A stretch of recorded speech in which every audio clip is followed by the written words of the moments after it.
So it's been about a year since I started streaming on Twitch, and boy, a lot of things happened. We just hit 1,000 followers on Twitch, and my average viewership has just hit 40 on my channel. But first and foremost, thank you guys. It's because of you that we've achieved all these things so far on Twitch, and I would literally be nothing without you guys, so thank you. But today's video, I kind of wanted to reflect on my year of streaming and what I've learned. And these are also things that I wish I could have told myself when I first started streaming to be mindful of.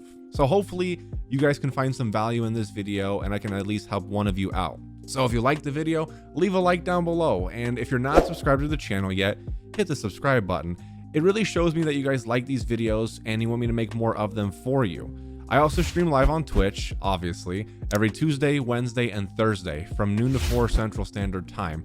We do a lot of just chatting, so if you just want to chat or you have some questions about streaming, come on by the stream and we can talk more about it. But anyway, let's just jump on into the video. So the first point I want to talk about, and the funny thing is, before I say it, one of my YouTube videos that I have that actually got a lot of views and really boosted my channel up is how to pick a game to start streaming on Twitch. But the point I'm about to make is this: the game that you choose to play doesn't really matter all that much. Now, I'm not saying it doesn't matter at all, but when you first start streaming, at least for me, I really focused on I need to pick the perfect game. I need to stick to one game or a genre of games, and that'll really help me grow. And it's the end all be all, and it's not that serious. Now, I will be honest, sticking to one game that has a good community and isn't too saturated can really help. Or what I do, I like to stick to a genre of games so people know what to expect from me as a streamer and my channel. But it's not the end all be all. As long as you're making content to bring people over to your Twitch, or you're networking and making friends to bring over to your Twitch, the game you play doesn't really matter. Especially as you grow your audience, it tends to matter less and less. So don't stress too much about picking the right game or playing only one game. Now, my second point that I want to talk about is this, and I wish I had done this from day one.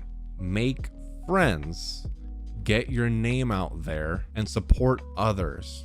I quickly learned this after I started streaming, that you don't have to do this alone. And honestly, it's harder to do it alone. There's a thing called the abundance mindset that I practice, where there's enough money to go around in the world. There's enough viewers on Twitch to go around for everybody. Not everything has to be a competition. So if you approach it from a place where instead of competing with others, you join their communities, you help them grow, you make genuine friendships, usually good things in turn come back to you. When I made the shift from focusing everything on myself, letting my ego get in my way, and just everything being about me, and I started taking an interest in other people, naturally, good things came back to me. Also, getting your name out there is super important when it comes to Twitch. If nobody knows who you are, don't expect anybody to watch you, especially because Twitch doesn't have any growth algorithms in place. If you're not utilizing social media, if you're not watching other people's streams, if you're not genuinely being a part of other people's communities and having people know you, nobody's gonna watch you. That honestly might be my biggest tip for you right now.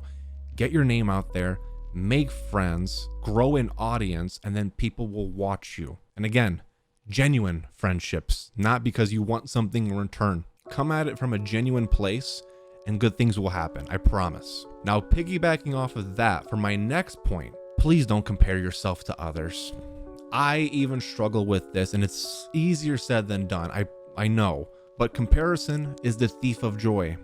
If you're constantly comparing yourself to others, other people's success and growth, you start to get into a mindset that you're not good enough. Sometimes I have days where I compare myself to my friends who are doing better than me. And even though I'm doing a lot of work and I know I'm doing good things, I start to think to myself, I'm not good enough, or I'm not growing fast enough. And then you start to stress yourself out to the point where you just want to quit. Everyone's journey is completely different, and that's valid. What might work for one streamer might not work for you. You have to find what works for you and do it. One person might have to do a lot more work than someone else, but that's not a bad thing, and you can't blame someone for having it easier than you. There might be things in play that you don't see behind the scenes that they're doing to grow their audience or to grow their streams. Or some people might get lucky, and that's okay. Just know that you are on your journey. And as long as you're passionate and you're putting in the work and you have that end goal in sight and you don't give up,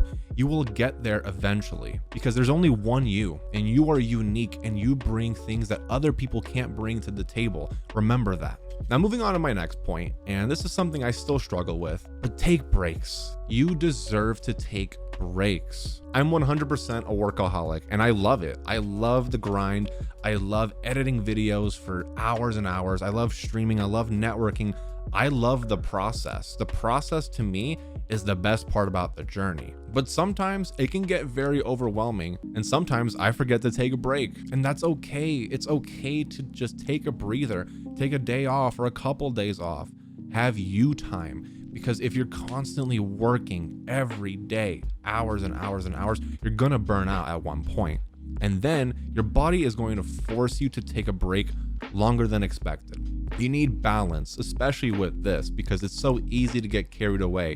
And with content creation, yeah, there is a lot of work that gets put into it, and you do have to constantly work at it every day. But having that balance, taking care of yourself, exercising, eating right, napping, having some you time to play video games is really a necessity for your body and for your mind. What I do in my life is that at a certain time in the day, I unplug. I turn my phone off, or I put it on do not disturb. I'll throw up a couple of my friends on lurk on my computer, and then I go relax. I go play video games. I hang out with my girlfriend. I get away from everything. And that's usually because I'm working on this every day, but at a certain time of the day, I unplug and I stop, so that the next day I can come back well rested and fully recharged. So please, it's okay to take a break and to rest. Please, I promise you. And now my last tip number 5, and that is to have a goal set in mind. Now, I know some people just want to stream and they just like to have fun streaming, and that's okay.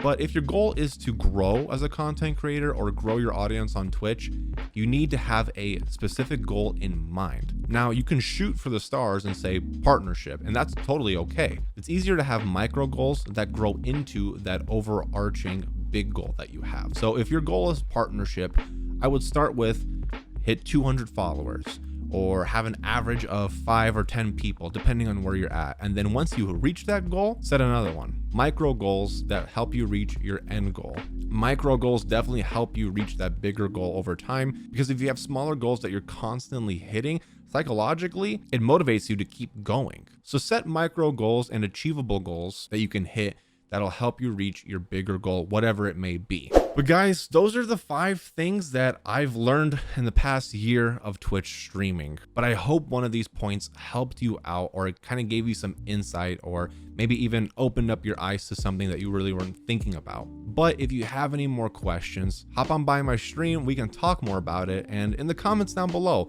give me your goals for 2021 as a Twitch streamer. What do you want to achieve? Because I believe in you. And you got this, and I want to cheer you on. Stay safe. I'll see you at the next video.